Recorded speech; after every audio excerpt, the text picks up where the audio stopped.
This is Garis, Masculist, MGTOW flyers.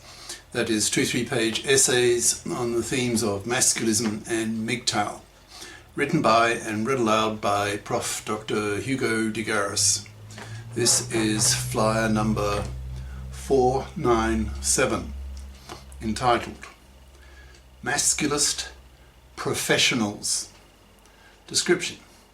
This flyer aims to inspire professionals who are also masculists to apply their masculist values and expectations to their professions, especially to lawyers in the divorce courts and to politicians in the parliaments, to make the gender laws men fair. There are many other masculist professionals who can help. For example, masculist journalists who can educate society, and masculist teachers who can educate their students of both sexes that gender oppression is a two-way street, and that in fact women oppress men far worse, that women have to fip up, etc. Now, flyer itself.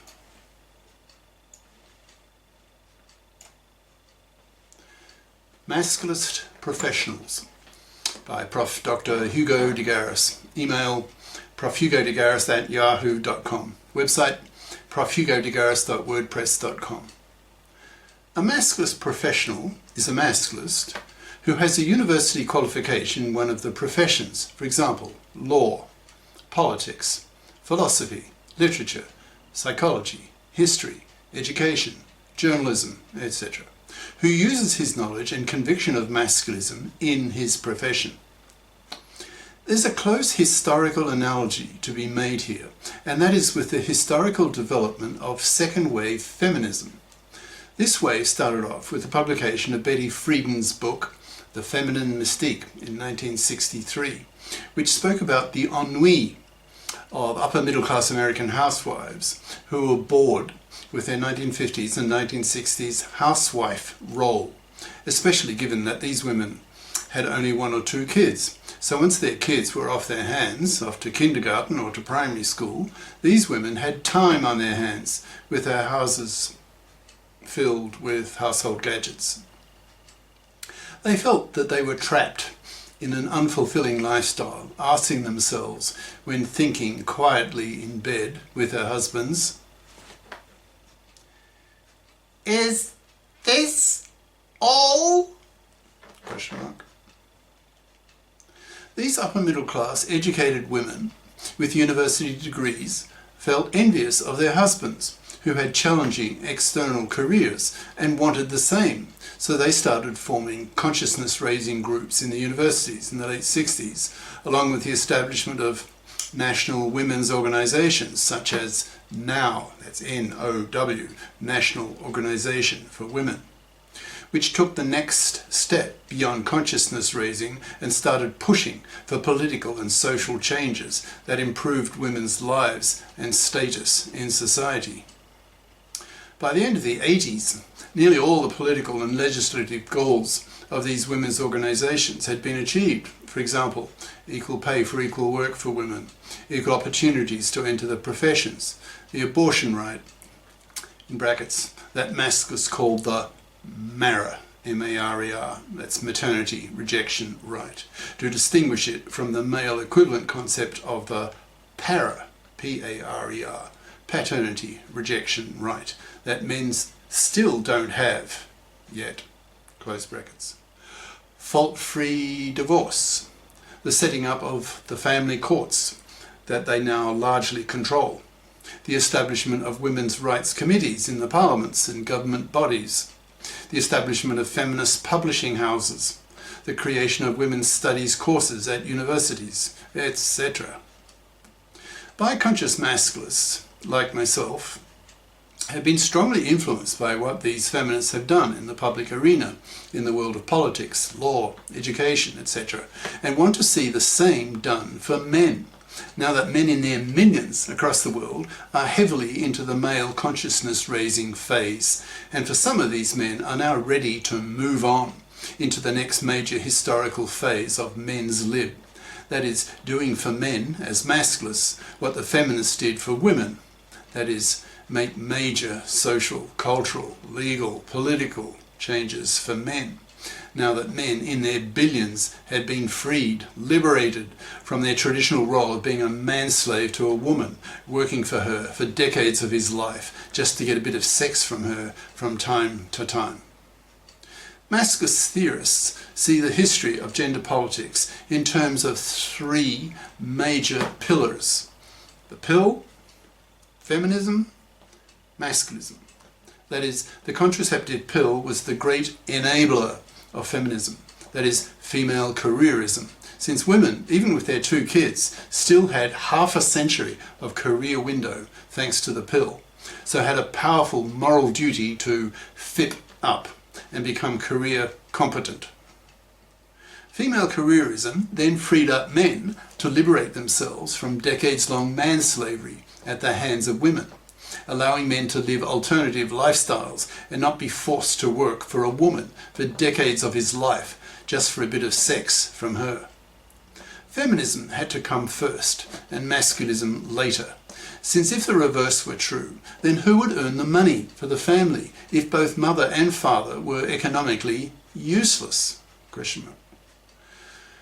So we are now going through a major historical change as men wake up to their own liberation, being free from decades of manslavery to fluffies, in brackets, that is, traditional women, who expect to be able to parasite off the labour and money of a man for decades of his life, close brackets, by applying enormous moral pressure on women to get off their fat parasitic asses and FIP up, or be severely punished by men, in capital letters, by not getting one.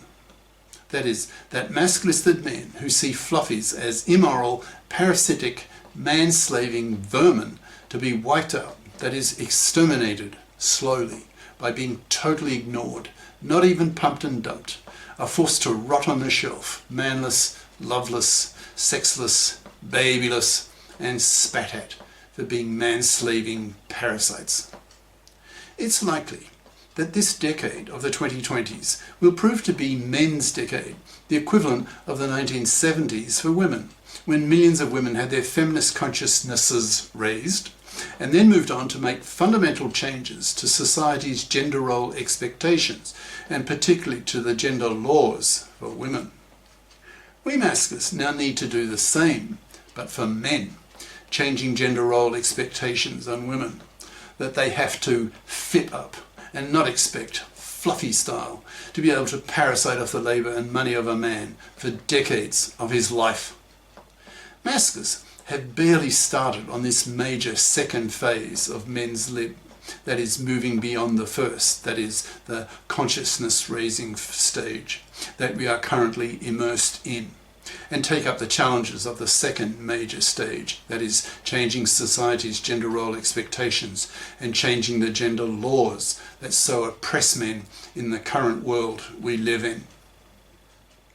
Masculist theorists are very aware that once there are millions of masculisted men, many of them will be professionals, that is, teachers, lawyers, politicians, journalists, etc., who will soon be able to use their power and influence to create changes in society that are aimed at liberating men.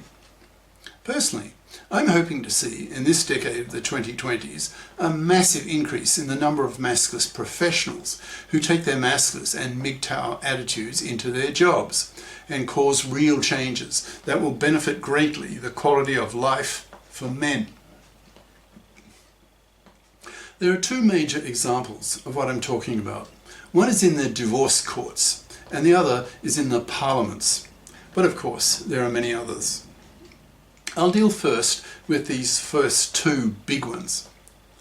We need many more masculist divorce court lawyers and judges who are not biased by a monoconscious feminist ideology, who see men as human beings and not, as so many monoconscious feminists do, as cash machines to be abused and robbed.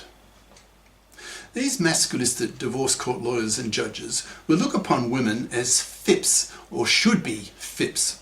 And if some divorcing mother is not a FIP, then the masculistic male divorce court lawyer or judge will put real moral pressure on her to FIP up and not financially crucify the divorcing father.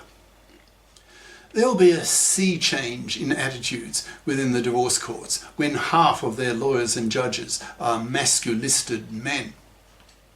If you are a male law student or a young lawyer who is socially conscious and who wants to make a difference, then consider becoming a masculisted divorce court lawyer or judge and correct the imbalance in rights between divorcing mothers and fathers by bringing a masculist perspective to the divorce courts. A similar story holds for the politicians. Most politicians today are monoconscious. They know nothing about masculism, nor how women oppress men, hugely more than vice versa, with their decades-lasting man-slaving parasitism of the labour and money of a man. As masculist ideas spread, these politicians of both sexes will become bi-conscious, who then see the so-called gender equality committees in the parliaments as inherently biased that favour women, stuck in the belief that gender oppression is a one-way street, which is what the monoconscious feminists preach in all their bigotry. New gender equality committees need to be established that consist half of female feminists and half of male masculists to ensure that the gender issues of both sexes are treated equally. So if you're a masculisted politician, then push for the establishment of gender equality committees that address the gender issues of both sexes equally, in contrast to today's strongly biased monoconscious committees who suffer the delusion that gender oppression is a one-way street. Once you are in power and intellectually armed with masculist ideas, masculist rhetoric, you can have a real influence in educating your political colleagues that men are oppressed by women far worse than vice versa, and that if the gender laws are not soon men-faired, there will be a sex war as masculist soldiers go out into the streets and simply shoot monoconscious feminazi bigots, that's MFBs, who have taken over the divorce courts and made divorce so toxic for men, that they have made marriage and paternity toxic for men, resulting in 2/3 of young men in many countries now rejecting marriage and paternity, which is crashing the birth rate.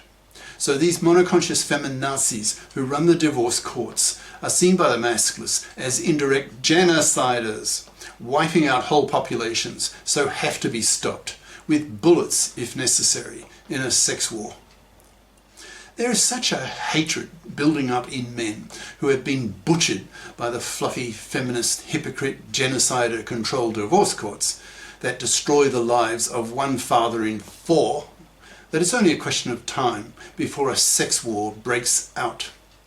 No culture that destroys the lives of 1 in 4 of its fathers can remain intact. Men will snap, pick up arms and kill their enemies. What is happening to men in the hated, fluffy, feminist-controlled divorce courts is a war issue to masculists that has to be stopped or we wipe ourselves out, the most important issue of our times that politicians will be forced to address, or they will also be killed for their inactivity and incompetence. There are many other areas in which masculisted professionals can be active. For example, masculisted teachers can teach their students about masculist ideas, including their female students. Journalists can write stories about masculist ideas and influence society's attitudes towards men's lib. Parents can be influenced by masculist ideas and push their daughters to fit up and frighten them that if they don't, then they will lead miserable lives, by being seen by society, and especially men, as fluffy, man-slaving parasites, and be utterly rejected socially and sexually, forced into manlessness and hence babylessness, etc. It will be very difficult for a young woman to be a fluffy 5 years from now. The gender political tide will have swung so severely towards men's lib that fluffies will literally be spat at in public for being man-slaving vermin to be destroyed, wiped out, exterminated slowly, in brackets, a long form of mental torture that is left rotting on the shelf, taking antidepressant drugs, as already 1/4 of women in Western countries do, close brackets. So, to masculistic professionals, a major task lies ahead of you. So roll up your sleeves and get to work. You have 4 billion males to liberate on this earth. A very, very worthy cause. So get to it. Cheers. Prof. Dr. Hugo de Garis. Email profhugodegaris@yahoo.com. Website profhugodegaris.wordpress.com. Author of the book Masculism, Men's Rebellion Against Being Man-Slaves to Women, an e-textbook of 490 plus masculist flyers for men's studies courses, freely downloadable in Microsoft Word format from my website. Ciao.